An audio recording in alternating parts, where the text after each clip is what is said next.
Assalamualaikum warahmatullahi wabarakatuh. Bab seharusnya seseorang memberi manfaat kapanpun dia berada, dimanapun dia berada. Jadi kapanpun dan dimanapun dia berada. Qala Allah Ta'ala wa ja'alani mubarakan aynama kuntu. Ayna fi an ibadihi aynama kunna. Di sini diterangkan an-naf'u naf'ani, naf'un fil adyan wa naf'un fil abdan. Wal barokah kasratul khairi wa ziyadatu. Fa'athnallahu ala Isa biqaunihi ja'alahu nafi'an lil ibadi aina makana wa haitsu kana.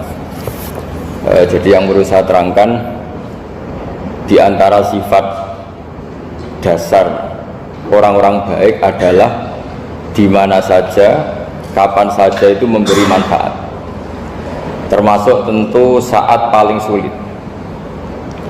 Jadi Nabi Isa menceritakan dirinya itu wa ja'alani mubarakan aynama kuntu, saya ditakdir Allah berada di mana saja memberi berkah, memberi kemanfaatan bagi orang lain. Ada beberapa cerita tentang Nabi Isa. Jadi perlu diketahui ada 3 nabi yang seperiode. Satu Ibrahim dan Nabi Lut. Ibrahim itu sama Nabi Lut itu pernah paman. Kedua Nabi Musa dan Harun. Sebetulnya yang jadi nabi itu Nabi Musa, tapi Nabi Musa karena alsak, lisannya tidak jelas, minta Nabi Harun, ya tentu minta kepada Allah supaya Nabi Harun jadikan nabi. Terus ketiga Nabi Isa dan Yahya. Yahya bin Zakaria, terus Isa ini pernah keponakan Zakaria. Kira-kira kalau di Jawa ya misanan antara Yahya dan Jawa Isa. Jadi ada 3 nabi yang seperiode. Tapi yang paling berkompeten, yang sederajat kira-kira seperti itu hanya Isa dan Yahya. Karena Nabi Lut dan Nabi Ibrahim itu beda level. Karena Lut ini pernah keponakan, jadi hubungannya kira-kira yang murid dan guru. Terus Musa dan Harun itu juga nggak level, karena Nabi Harun ini jadinya nabi itu atas permohonan Nabi Musa, sehingga meskipun Harun itu kakaknya tapi nggak berani bantah. Jadi Nabi Musa itu dalam cerita beliau itu alsak itu lesannya agak kedal, tapi ini alsak yang barokah. Jadi dulu ceritanya Musa kecil karena dia seorang nabi, beliau seorang nabi. Itu kalau melihat Fir'aun itu mantelnya bukan main, padahal kecilnya dirawat Fir'aun. Sehingga cerita mulai kecil sudah usil, kalau melihat Fir'aun itu ya jenggotnya dipakai mainan. Terus pokoknya nakal ya. Lama-lama Fir'aun curiga, dasar orang Israel. Nabi Musa ini turunan Israel. Lama-lama Fir'aun itu yakin kalau itu sengaja. Akhirnya Fir'aun mau membunuh Musa. Terus kata istrinya Fir'aun, Musa itu masih anak kecil, jadi seperti itu ya bawaan anak kecil, bukan bawaan kebencian terhadap orang Kipti, orang Mesir. Kalau dalam bahasa kitab kuno Mesir itu Egypt al-Kipti, makanya disebut Maria al-Kiptiyah.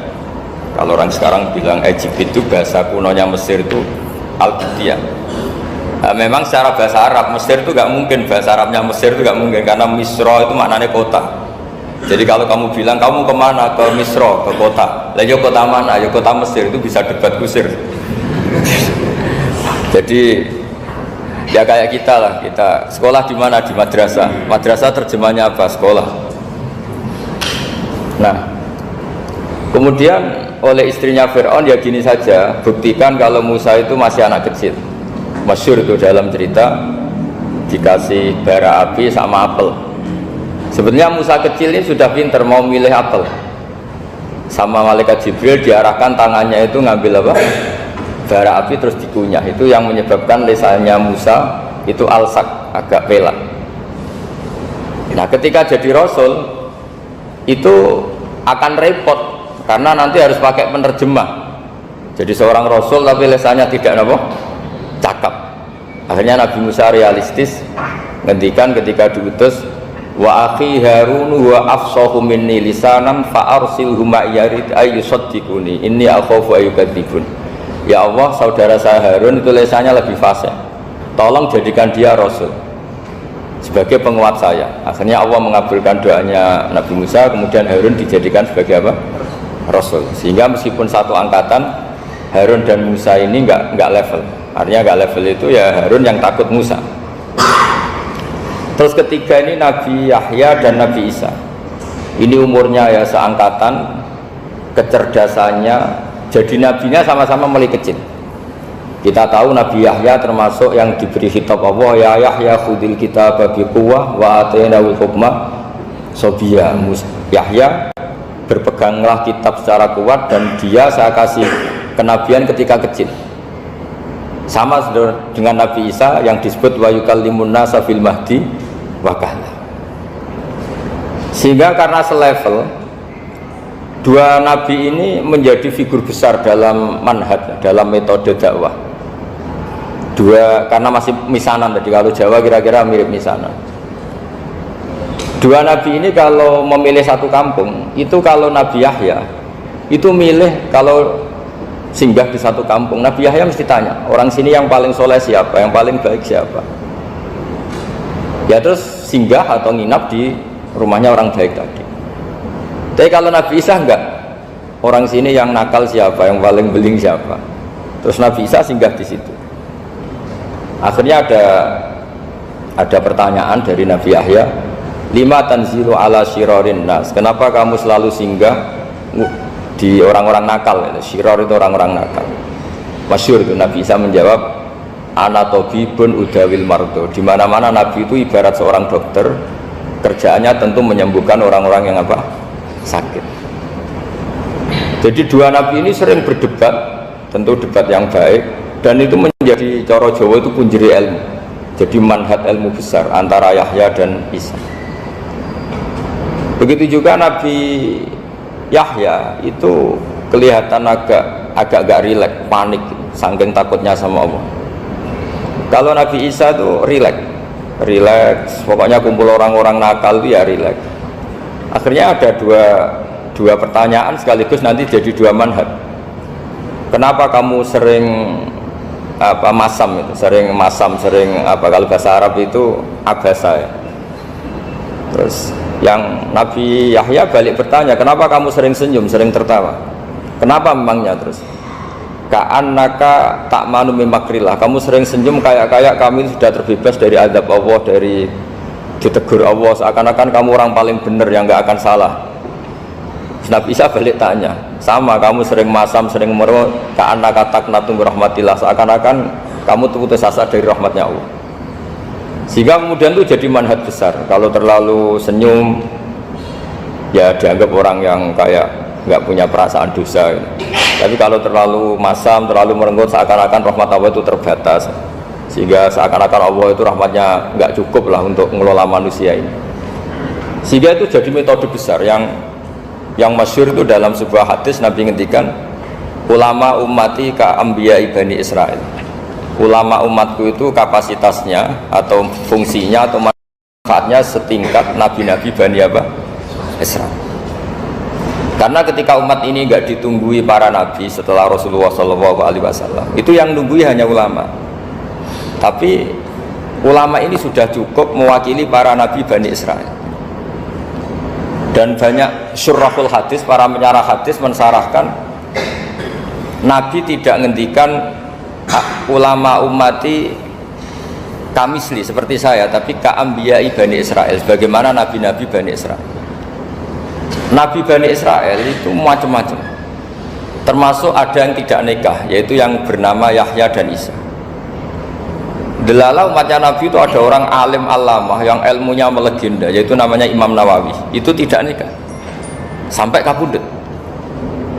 Meskipun dalam ajaran syariatnya Nabi an-nikah sunnati, tapi selalu ada orang yang ditakdir tidak nikah karena masyhul, karena sibuk ngurus ilmu, bukan karena tidak laku. Yang jelas itu bukan karena tidak laku. Imam Nawawi itu ganteng, orangnya ya normal, tapi karena sibuk nulis, beliau sampai kabudut itu tidak nikah.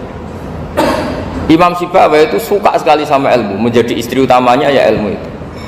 Dia ganteng, Sibawai itu maknanya tuh apel, dia ganteng sekali, sampai banyak cewek yang seneng. Akhirnya dia nikah, tapi nggak pernah dikumpulin. Dia belajar terus.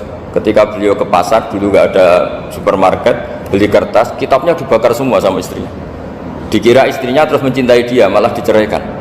Itu siapa? Imam Sibawai. Terus ada umatnya Nabi yang paling unik di dunia, mungkin Pak dosen, saya kiai pun nggak bisa niru. Itu ada orang tuh ganteng sekali, istrinya cantik sekali.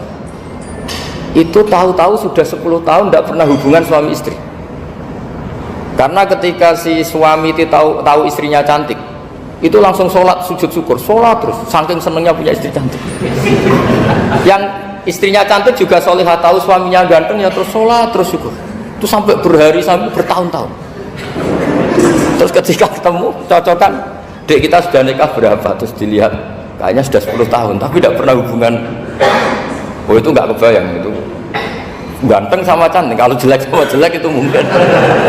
Yang satu bilang naudzubillah, satu itu kan nunggu rafa saja. Ini nggak ganteng sama cantik.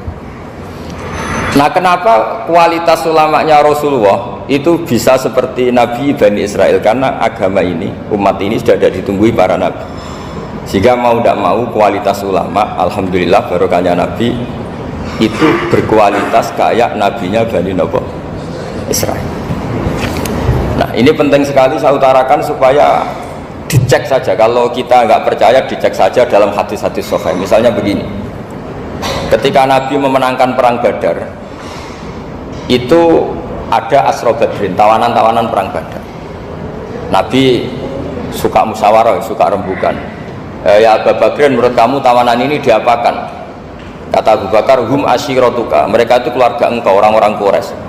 Ya dibebaskan saja, pakai tebusan. Nanti uang itu kita kelola supaya jadi penguat Islam, dan orang-orang ini merasa utang jasa karena harusnya dibunuh tapi kita bebaskan.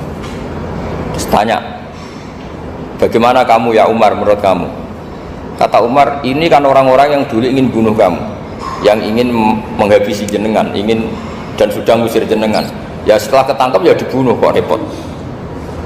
Apa kata Rasulullah? Rasulullah spontan ngendikan, inna masalah kayak Abu Bakrin kama sali Ibrahim, kamu ibarat kayak Nabi Ibrahim. Izqala faman tabi'ani fa innahu minni wa man asani fa innaka ghafurur rahim. Jadi Nabi Ibrahim itu unik, melihat umat itu sesyafakoh itu. Syafakoh itu banget sayangnya. Nabi Ibrahim cara berpikir, faman tabi'ani fa innahu minni, orang yang ikut saya ya Allah pasti golongan saya, tentu layak masuk surga. Wa man asani, orang yang mendurhakai saya, fa innaka ghafurur rahim, engkau maha pengampun. Bukan yang mendurhakai langsung masuk neraka, enggak, engkau maha pengampun. Wa masaluka ya Umar kama salin Nuh, isqala rabbi la tadzar ala ardi minal kafirina dajjara. Umar, kamu mirip Nabi Nuh, inginnya semua orang kafir dihabisin. Ya masyhur kan, Nabi Nuh itu nggak ingin ada orang kafir sampai ada banjir tufan. Nah kalau sampean tanya bedanya apa dengan garis keras sekarang, bedanya ya beda sekali. Kalau Nabi Nuh benci sama orang kafir itu diserahkan yang punya, sehingga yang punya yaitu Allah yang menghukum dengan banjir bandang. Tapi kalau kita kan kadang kita bertindak sendiri, jadi potensi disalahkan. Yang jelas dalam hadis-hadis sahih, Nabi Nuh itu tidak bisa mensyafaati karena itu. Ketika diminta ini hadis sahih, bukan ada di Bukhari, ada di Muslim. Karena biasanya kalau di kota itu ditanya ini sahih enggak. Untungnya yang tanya kadang enggak paham, ini alhamdulillah aja jadi. Wah repot. Nabi Nuh itu diantara sebabnya enggak bisa mensyafaati adalah pernah corong Jawa maksudno kaume. Kalau dalam bahasa Arab itu da'a li Zaidin berarti mendoakan positif, kalau da'a la Zaidin mendoakan negatif. Kalau orang Jawa itu ada doa, ada pasot. Nabi Nuh adalah orang yang pernah maksudkan kaumnya. Nah, saya cerita sedikit tentang Nabi Nuh dan Nabi Ibrahim. Nabi Ibrahim dianggap tadi cerminannya Abu Bakar, dianggap niru Ibrahim, cerminannya Umar, dianggap niru Nabi siapa? Nabi Nuh. Lalu kalau sampean tanya, bedanya gimana? Begini logikanya. Andai kan kita mengkaji secara akademik begini. Ada ulama besar namanya Abdul Hasan Asyadzili, itu masyhur di Indonesia menjadi Thariqah Syadziliyah. Terus ada seorang muridnya minta gini, ya Abdul Hasan Asyadzili, tolong saya dikasih ijazah supaya saya tidak pernah maksiat di bumi ini. Karena saya takut sama Allah, kalau saya maksiat itu merasa tidak nyaman dengan Allah. Abdul Hasan Asyadzili ini malah marah besar.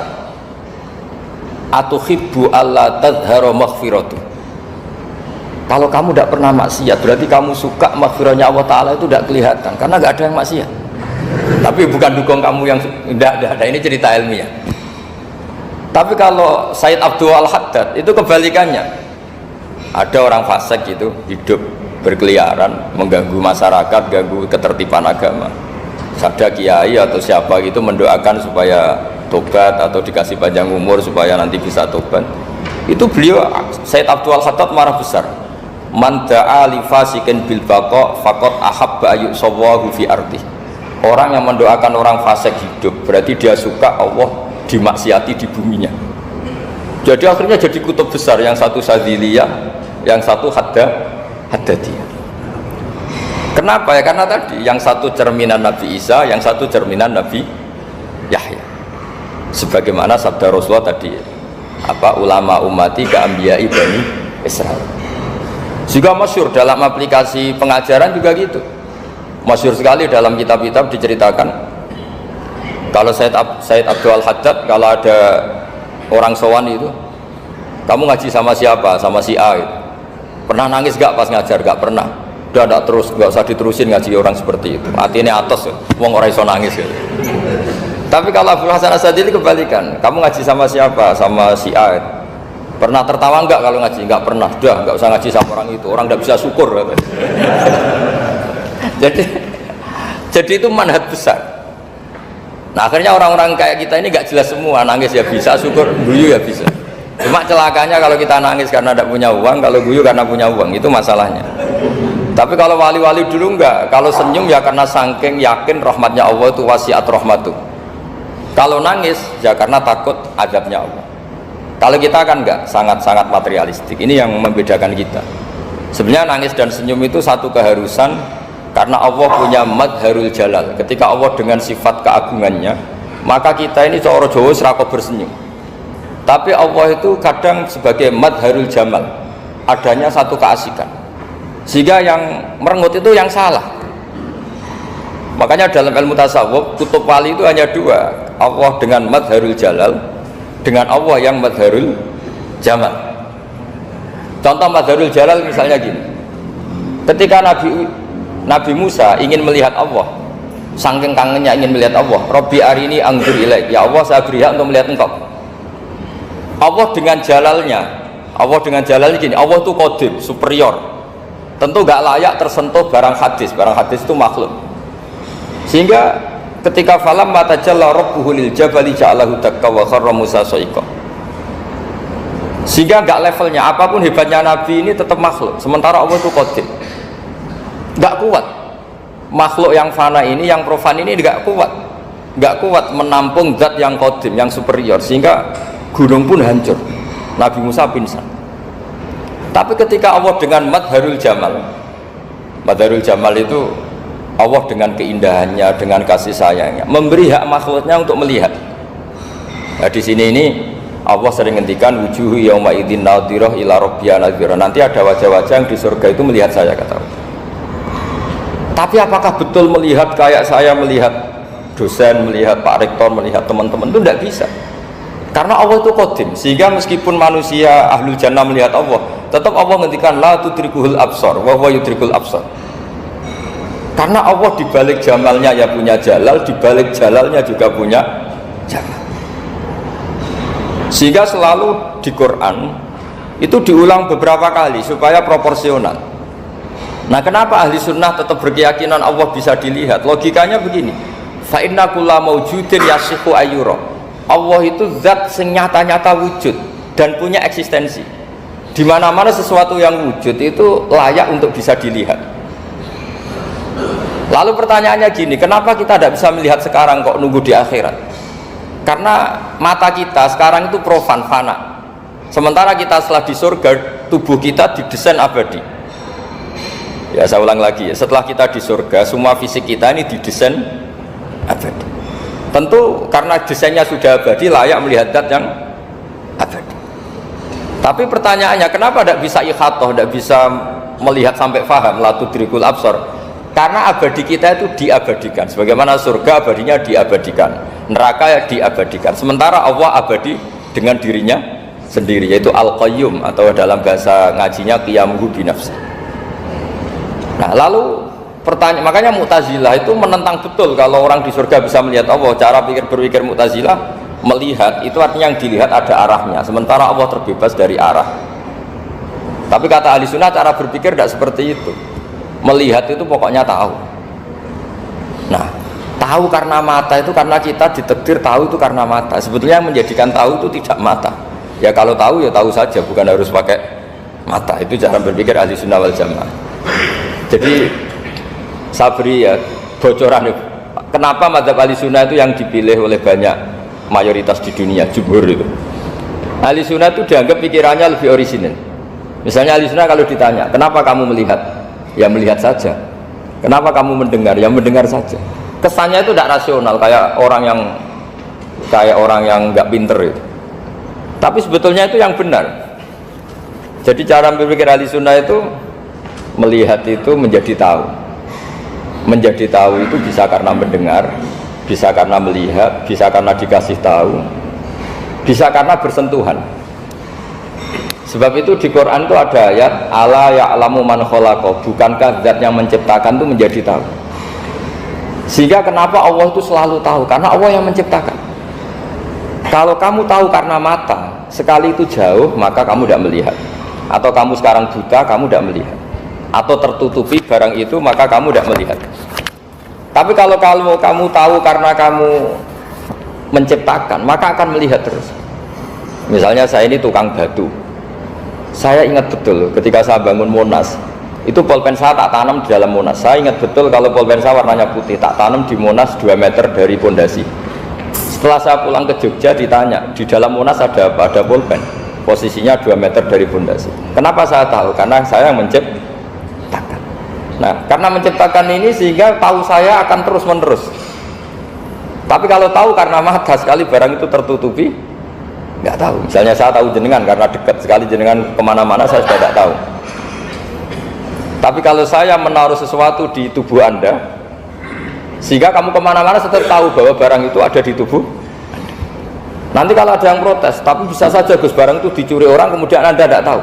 Yang menjadi tidak tahu karena saya sudah tidak menciptakan suasana itu. Selagi saya menciptakan maka akan tahu terus. Ya, tapi karena Allah ini menciptakan semua yang ada di bumi maka Allah tahu terus. Jika Allah tahu cara bikin kuman, terus tahu bahwa manusia itu punya kuman, kumannya punya organ, organnya juga punya kuman. Terus nggak kebayang. Kamu bayangkan kayak makanya Allah itu kalau cerita sederhana, innallaha la yastahi ayyadriba matsalam ma ba'udatan fama fawqaha. Allah itu tidak malu bikin perumpamaan nyamuk, karena nyamuk itu lebih dahsyat dibanding gajah. Para pematung itu disuruh bikin gajah masih mampu, bikinkan patung gajah, mungkin masih sanggup. Tapi kalau tak suruh bikin patung nyamuk, nggak usah bikin hidup, patungnya saja sekecil itu.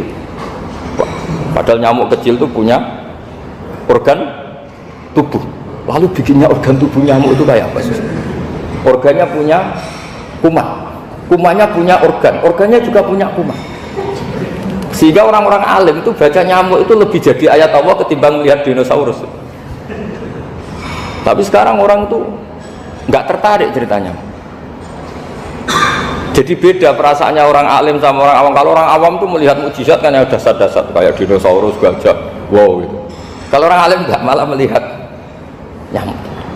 Nah, kealiman seperti itu terjaga di umatnya Muhammad, di umatnya Rasulullah Muhammad SAW. Karena ketika umat ini nggak ditumbuhi para nabi, itu Allah menjamin Muhammad, ulama umatmu nanti punya kemampuan seperti nabi.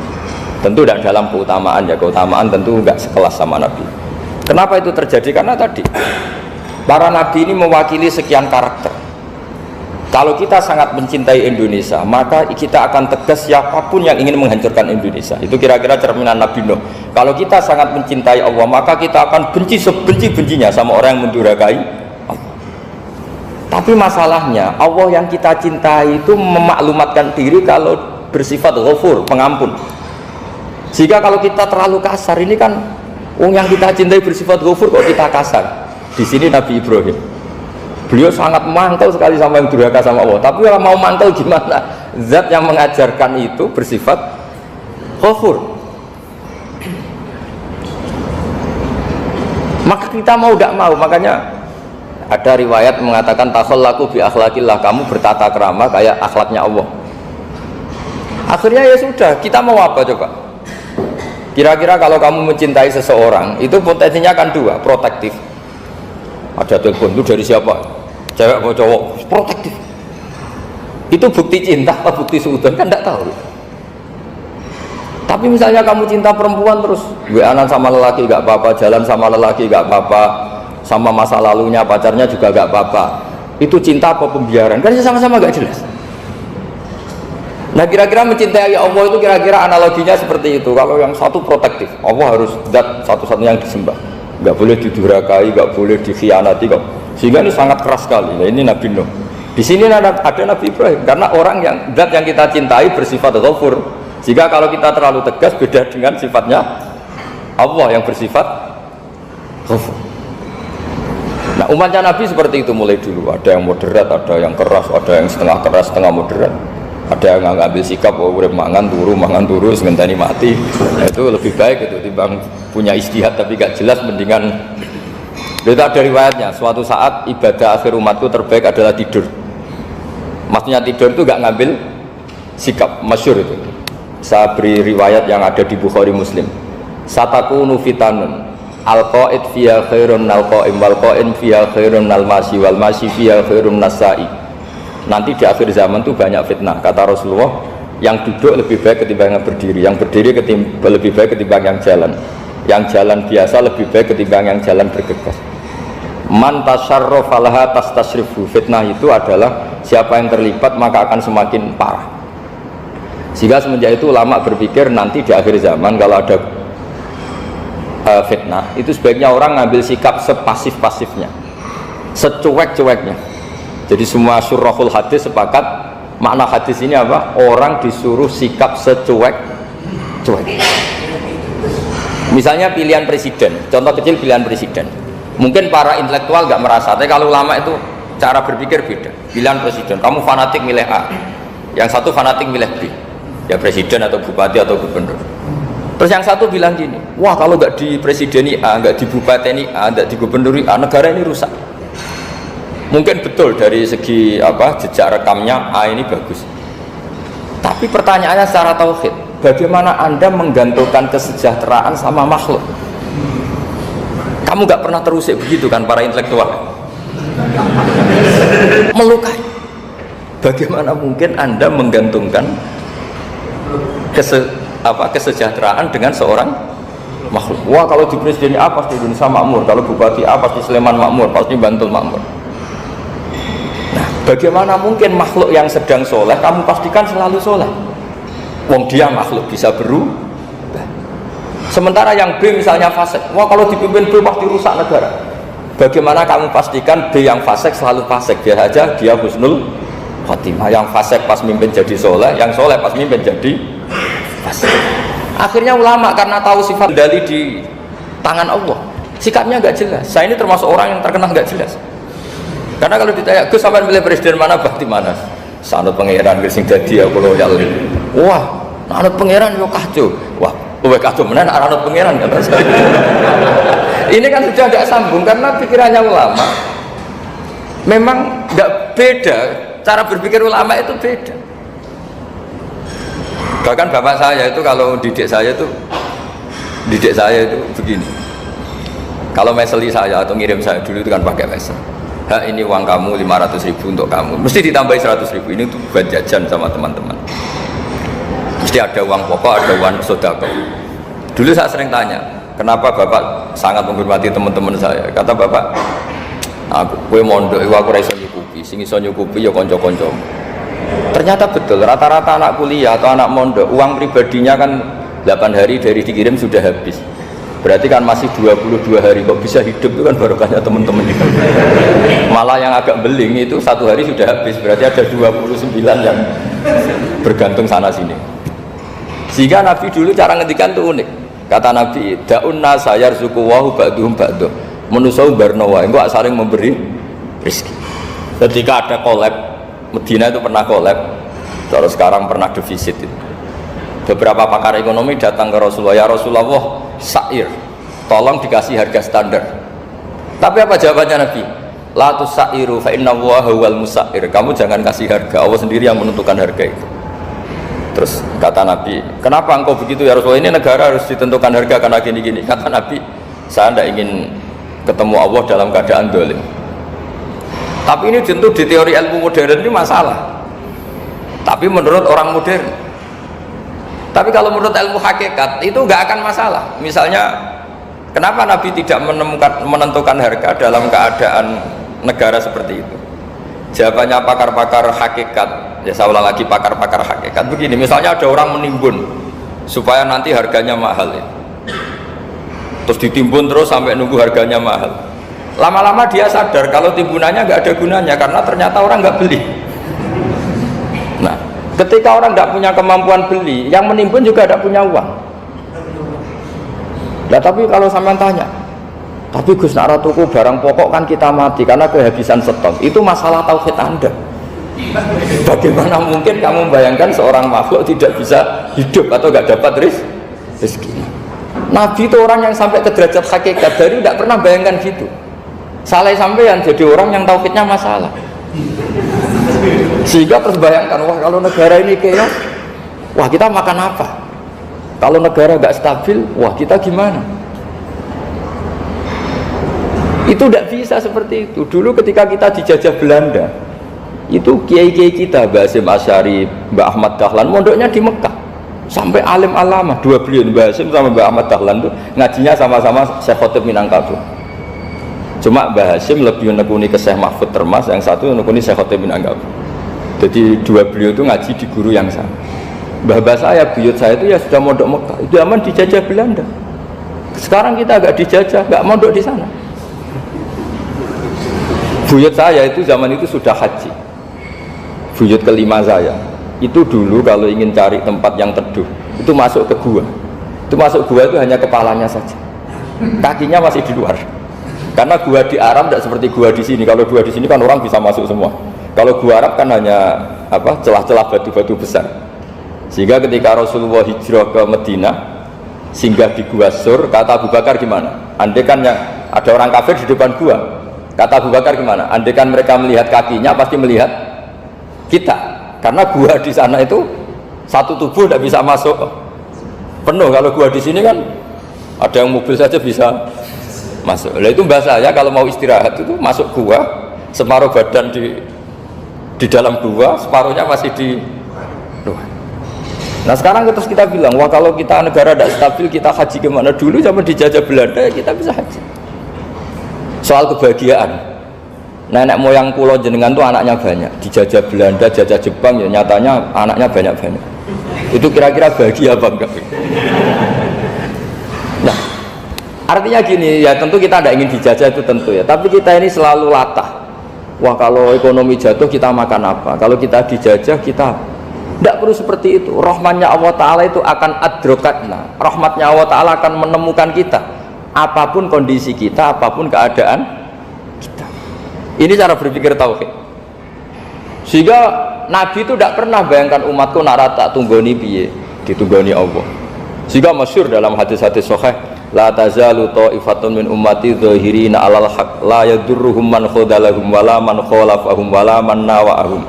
Selalu di umatku ada kelompok-kelompok yang selalu membela kebenaran dan tidak akan terkalahkan oleh kesesatan di akhir zaman. Kenapa? Cara berpikir orang tauhid itu sederhana begini. Allah menamakan dirinya Al-Hadi, penunjuk jalan. Dan sifat Allah pasti nafidah karena Allah tidak terkalahkan. Sama seperti Allah menyifati dirinya Ar-Razzaq, Ar-Razik yang memberi rizki. Maka orang segoblok apapun, selumpuh apapun, selemah apapun tetap dapat rizki. Sama, Allah mensifati dirinya Al-Hadi, memberi petunjuk. Maka zaman serusak apapun orang tetap dapat petunjuk. Sehingga kita tidak perlu khawatir, wah nanti zaman kalau sudah rusak nasib Islam gimana? Ya coba sekarang nasib Islam gimana? Ya baik-baik saja. Dulu ditunggoni wali songo ya banyak orang Islam. Sekarang nggak usah wali songo, ditunggui dosen-dosen yang ngajar aja tunggu digaji. Kiai pidato ya ada yang beri salam template. Itu kalau nuruti definisi ikhlas itu tidak ada yang masuk. Tapi meskipun demikian agama juga jalan. Kenapa agama ini jalan? Karena Allah Al-Hadi, penunjuk jalan. Ketika Allah mensifati dirinya penunjuk jalan dan sifatnya Allah pasti nafidah, pasti terjadi. Karena Allah tidak pernah gagal. Sehingga agama ini akan ada terus sampai akhir zaman. Coba Amerika kayak apa, Islamofobia. Di Amerika tambah lama tambah banyak Islam, Eropa juga gitu, Australia juga gitu. Andai kan nuruti teori sosial, sudah dunia sudah materialistik kayak gini, orang dohirnya itu akan meninggalkan agama. Nyatanya enggak juga. Saya pernah di Korea seminggu, itu di negara ateis. Itu TKI ke sana tuh nyari uang. Ternyata ya kepikiran bikin masjid, bikin komunitas Islam. Coba siapa yang menggerakkan hati itu? Hanya Allah Subhanahu wa ta'ala. Ya, jadi cara berpikir tauhid saya ulang lagi, saya mohon sekali di pengajian ini saya cerita wajah alani mubarakan aina ma kuntu. Jadi cara berpikir sekian nabi, terus kita punya karakter tertentu, kita milih nabi ini itu sah. Karena ulama ummati ka ambiyai bani Israel, ulama umatku itu ibarat kayak nabi bani Israel. Jadi ada yang milih tadi seperti Nabi Isa fokusnya ngurusi orang-orang nakal, itu juga bagus karena di mana-mana nabi itu seperti dokter. Tapi Nabi Yahya hanya berkawan sama orang-orang soleh. Kita tahu berkawan orang fasik itu resiko ketularan. Iman pas-pasan wae kancanan wong fasik kan taqabbalallahu minna minkum gitu. Wong kamu sendiri tidak sehat-sehat amat berteman orang penyakitan kan bahaya. Tapi kalau kamu sebagai dokter kok hanya berteman orang sehat, lalu kamu apa? Penelitiannya gimana? Masa saya dokter spesialis, pernah penelitian, semua orang sehat saya pernah saya teliti. Itu dokter aneh apa enggak? Saya dokter spesialis TBC, spesialis paru-paru. Yang kamu teliti siapa? Semua orang sehat. Pernah meneliti yang sakit? Enggak pernah. Kan ya jadi dokter aneh. Tapi misalnya terus kamu sendiri terus berteman orang penyakitan terus, kan ya rawan tertular. Nah, ini ada dua figur yaitu Nabi Yahya dan Nabi siapa? Ya saya kira demikian. Baik, di sini kita bukakan pertanyaan mungkin dari Bapak Ibu. Dua ya. Nanti waktunya aja. Ada dua pertanyaan mungkin dari Bapak Ibu sedikit bertanya.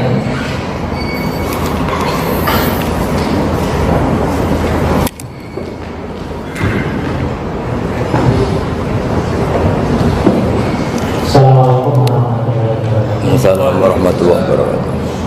Saya akan bertanya kajian yang kemarin. Ya. Kemarin tidak mengatakan bahwa kalau berdua itu sedikit-sedikit saja, pokok saja gitu. Gimana? Tapi ada ulama itu. Ulang lagi Kak, kemarin mengatakan bahwa kalau berdua nggak usah panjang-panjang, pendek aja. Tapi banyak ulama mengatakan bahwa kalau berdua itu yang banyak, karena berdua itu ibadah. Rukuni asdan berlaku. Terus banyak ulama itu yang mengatakan doa rukun ibadah, doa itu intinya dari ibadah. Itu benar. Oh iya. Udah ini gak apa-apa di sini aja. Jadi jelas ya ada ayatnya ud'u rabbakum tadarru'aw wa khufyah. Terusannya apa? Innahu la yuhibbul mu'tadin. Kalau kamu berdoa itu yang tadarruk itu ya yang sangat sopan, wa khufyah secara diam-diam atau secara enggak berlebihan.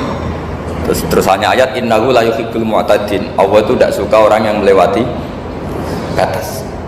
Itu termasuk melewati batas dalam doa karena ada unsur mendikte Allah. Saya memberi contoh tadi. Misalnya kita sebagai cowok berdoa, ya Allah saya ingin punya istri cantik, sholihah, nasabnya baik, gak pernah cerewet, gak pernah apa. Itu kan nanti nyarinya juga susah. Nanti kalau Allah menjabatkan itu adanya di surga, ning donya ora payu rabi kira-kira. Ya itu sudah berlebihan itu.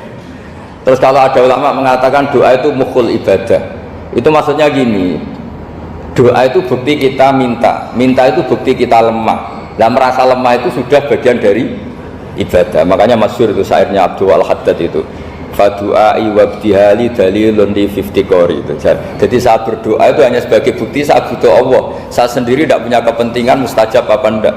Jadi wali-wali yang mengatakan doa itu mukhul ibadah, sebetulnya itu malah wali-wali yang dari awal enggak kelintas disembadani apa enggak.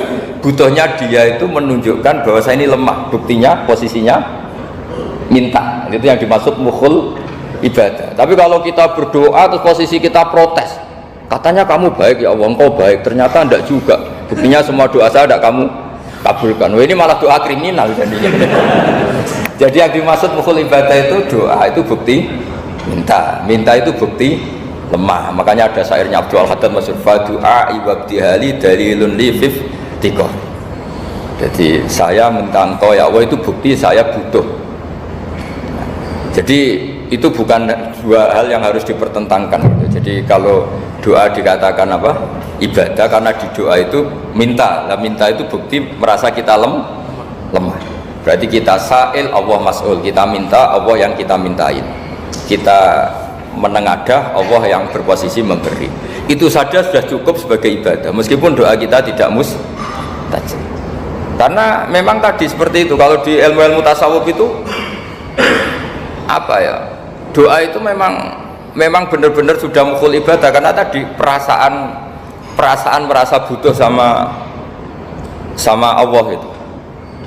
Nah, merasa butuh itu, nah kalau kita berdoa merasa butuh sama yang kita minta, itu dalam ilmu tasawuf sudah kriminal. Berarti kamu lebih butuh makhluknya.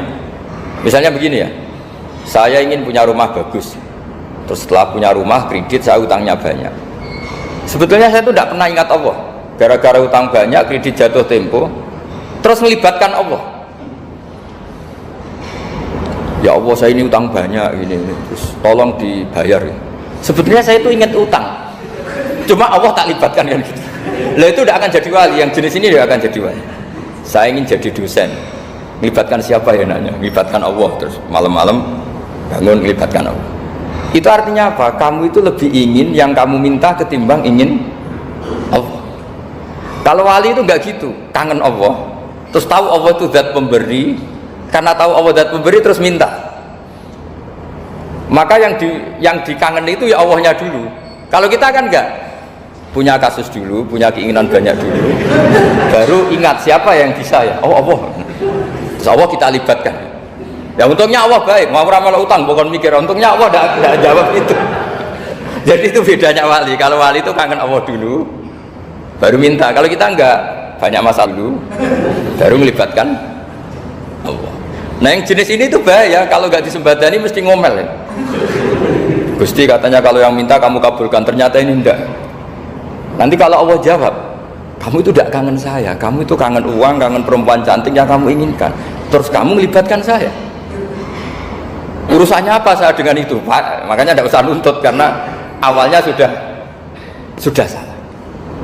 Ya saya kira itu ya. Jadi ada ayat apa? Ud'u rabbakum tadarru'aw wa khufyah, terusannya apa? Innahu la yuhibbul mu'tadin. Itu di semua tafsir dikatakan Allah gak suka orang yang berlebihan dalam doa. Berlebihan tadi misalnya minta sesuatu yang terlalu besar, atau permintaan kemarin saja lanu addi syukroh, kita tidak bisa memenuhi mensyukuri, sudah minta lagi. Misalnya seorang jomblo, targetnya kan asal payu nikah, tapi setelah nikah bayangkan istrinya solihah, tidak cerewet, itu kan berlebihan. Hilang status jomblo saja belum kamu syukuri kok sudah minta macam-macam. Jadi harusnya kan syukur dulu ya. Sekedar laku nikah ini kan ada syukur yang harus, seperti jadi dosen juga gitu. Sekedar jadi dosen harus kita syukuri dulu, karena menjadi kita tidak nganggur. Itu kan satu harkat sosial yang luar biasa. Jangan tahu-tahu sudah hari kedua cari intensif, cari ini itu, syukurnya aja belum sudah kemana-mana. Lah itu sudah mu'tadin, sudah melebihi apa? Batas. Ya saya kira demikian. Satu lagi. Ya, enggak satu. Iya. Assalamualaikum warahmatullahi wabarakatuh. Kami melihat bahwa semua perguruan tinggi itu alumni-alumni umroh itu banyak sekali. Yang bisa. Namun apa yang terjadi? Mereka sebenarnya itu sudah pekerja. Nah, karena saya seorang guru ya, saya sadar beberapa tahun kemarin, maka saya menemukan sebuah pendidikan yang saya anggap itu revolusi pendidikan, yaitu masuk luar itu adalah itu alumni kalau nggak menjadi jadi dia menjadi pengusaha rata-rata itu, padahal itu sekitar kesampaian. Nah, jangan-jangan di pendidikan kita ada satu kesalahan dalam kurikulum. Bisa jadi yang tadinya skripsi berarti jurnal nasional atau membuat buku bersama apa-apa. Ini cara pandang Gus Barat bagaimana? Apakah pendidikan kita bagaimana? Karena terus terang kita melahirkan beberapa anak pukul itu tapi dia harapannya kerja. Beda dengan dia Jawa dengan yang lain. dia pasti multi passion, jadi dia juga kiai, dia juga berbeda. Nah, ada apa itu yang perlu kita ingat? Terima kasih. Assalamualaikum warahmatullahi wabarakatuh. Bisa ngulang?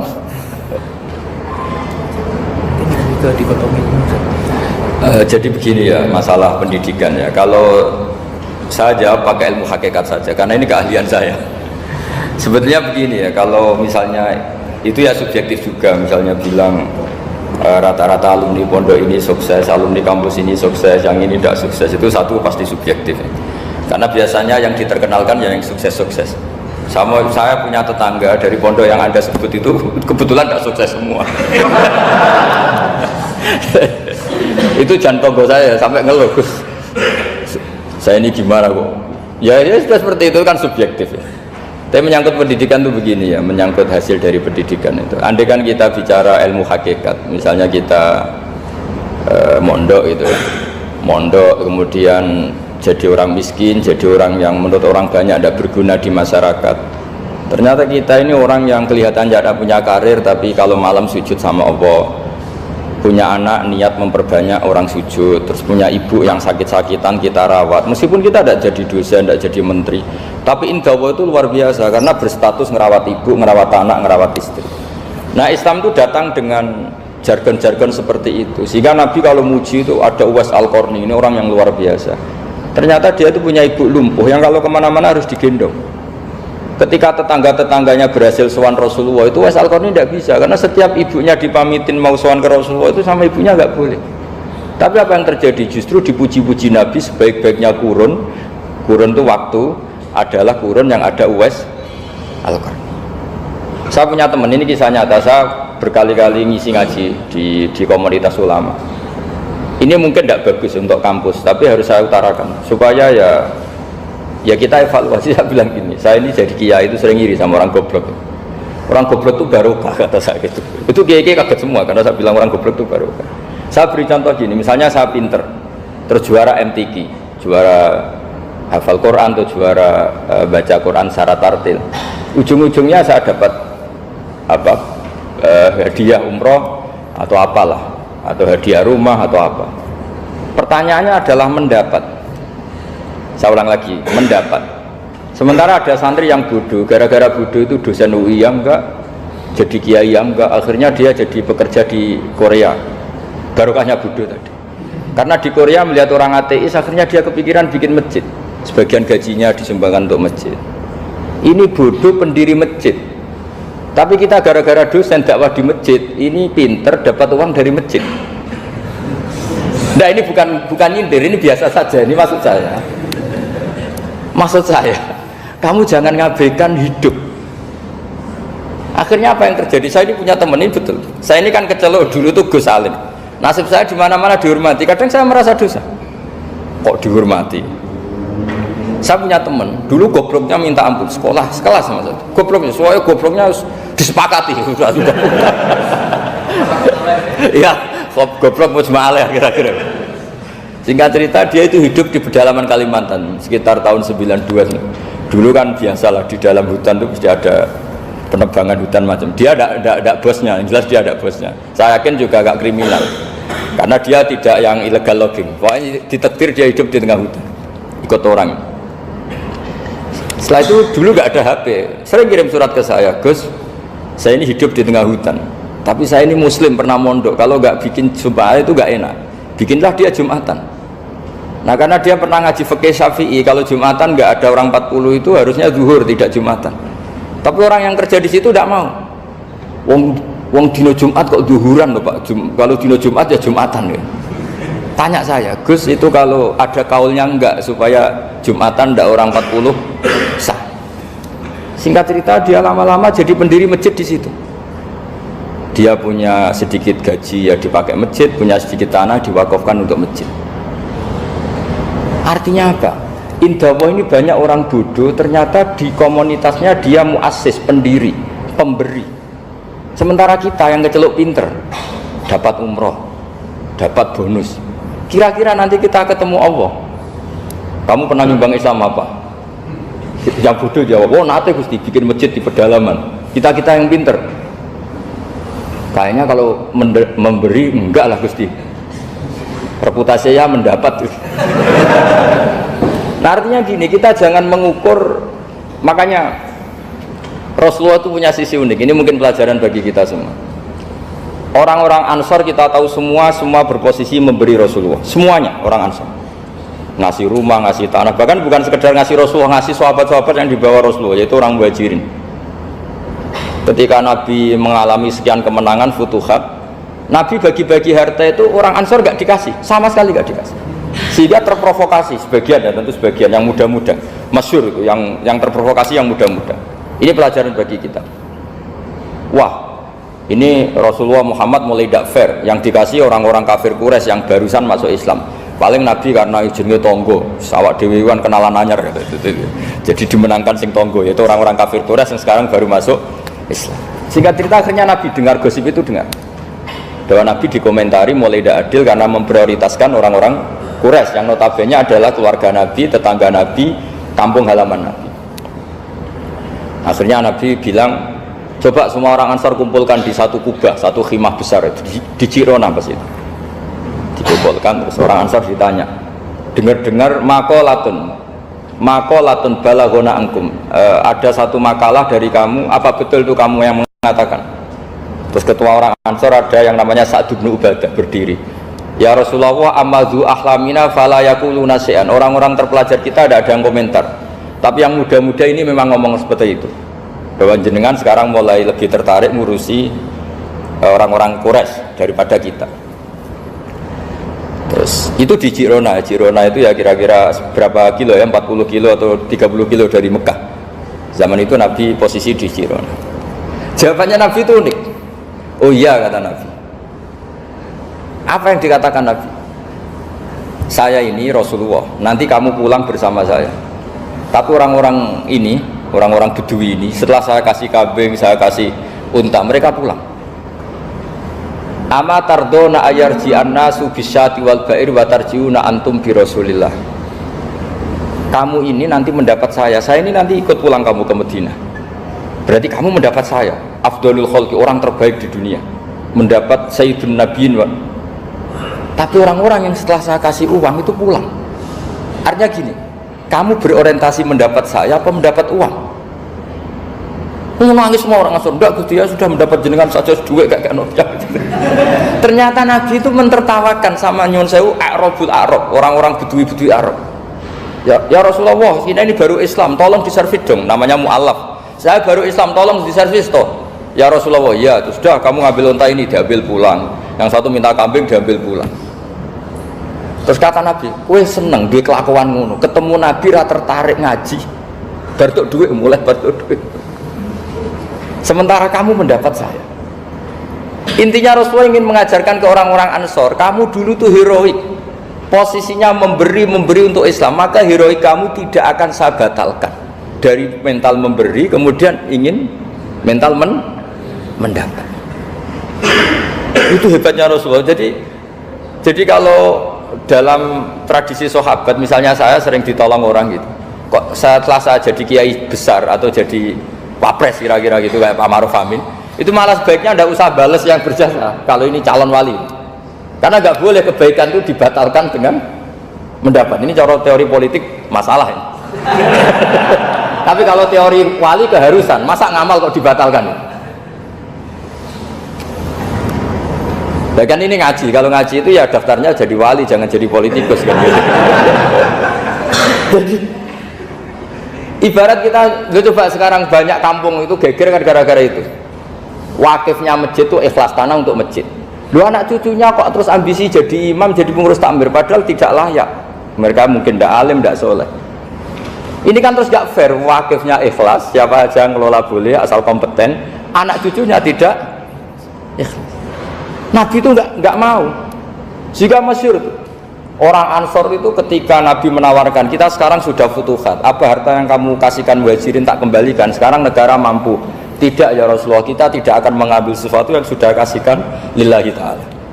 Orang Muhajirin juga sama, ketika di Jirona di Mekah ini Mekah sudah kita taklukkan, tanah-tanah yang sekarang dikuasai orang kafir, yang dulu kamu tinggalkan lillah, sekarang bisa kamu ambil lagi, karena sekarang Mekah sudah dikuasai Islam. Kata orang Muhajirin apa? Kita tidak akan mengambil sesuatu sudah kita kasihkan lillah. Jadi kamarnya malu, yang kita lama sekali bermental memberi, kemudian kita sekarang ingin bermental mendapat. Artinya gini, kalau jenengan ngukur kegagalan itu orang-orang bodoh itu barokahnya luar biasa. Coba kalau semua orang pinter misalnya, kayak saya, kayak Pak Rektor misalnya, itu bingung masyarakat. Barokahnya orang bodoh di tengah-tengah pasar ada konsultan, barokahnya dokter-dokter yang bijinya tidak pati bagus, akhirnya di pedalaman ada dokter. Gara-gara prestasi pas-pasan di pedalaman. Coba kalau prestasinya kelas A semua, mungkin sudah hidup di Jerman semua. Indonesia bisa kurang stok penyuluh. Jadi pertanyaan jenengan tadi, ya tadi kalau saya disuruh jawab dengan ilmu hakikat, Allah merencanakan ini sudah luar biasa. Harus digawe pinter, setengah goblok. Ini semuanya kalau ilallah wa fillah, itu semuanya barokah. Karena tadi nggak bisa bayangkan. Andai kan tidak ada santri sing rapati pinter, itu di pedalaman Kalimantan itu tidak ada yang jadi dai. Oh kalau pinter nggak mau, pasti nggak mau. Barokahnya goblok tadi. Sampai saya ini tahadus bin nikmat. Sampai mereka bilang gini, sekarang kan ada telepon, sering telepon saya, Gus, jenengan jangan mati dulu, karena kalau jenengan mati kita jadi kiai juga selesai. Karena mereka itu nggak pinter tapi jadi kiai di Papua, di pedalaman mana-mana, itu kalau ditanya halal haram sudah tidak bisa. Mau ngerti nak sholat itu madem mulan itu aja. Jadi setiap ada pertanyaan hukum mesti telepon saya. Kadang tamunya nunggu, Gus jawab saiki mati ora apa jawab. Karena tamunya nunggu. Ya karena tadi dulu di pondok gak pinter, misalnya tahu hanya gini dok, perempuan kalau datang bulan gak boleh sholat. Dia gak tahu detail-detailnya, misalnya ada perempuan yang mustahadah, berhari-hari selalu keluar darah berbulan-bulan. Nah ngajinya belum sampai sana, kalau kita kan sampai sana. Oh gini, kalau adatnya perempuan tadi hanya 6 hari haid, maka yang 7 berikutnya namanya mustahadah, sudah mulai sholat, mulai puasa normal, karena ini penyakit, bukan kategori haid. Nah dulu ngajinya tidak sampai situ. Sehingga kalau ada yang tanya, ditunggu Gus ini ada perempuan keluar darah terus kita harus gimana ini? Sholat gak? Oh, ilmunya gak cukup dia untuk jawab seperti itu. Karena tapi tadi ya saya ulang lagi ya, jadi jangan pernah mengabaikan orang-orang bodoh. Orang bodoh itu ya barokah, tapi gak perlu ada gerakan jadi bodoh ya, tidak perlu. Digerakkan bodoh itu pasti mayoritasnya, alhamdulillah sekali. Akhirnya berkah itu ada di mana-mana. Loh itu betul. Pokoknya kita ngaji itu apa yang masyhur itu Rabbana ma khalaqta hadza batila. Semua yang diciptakan Allah pasti ada guna.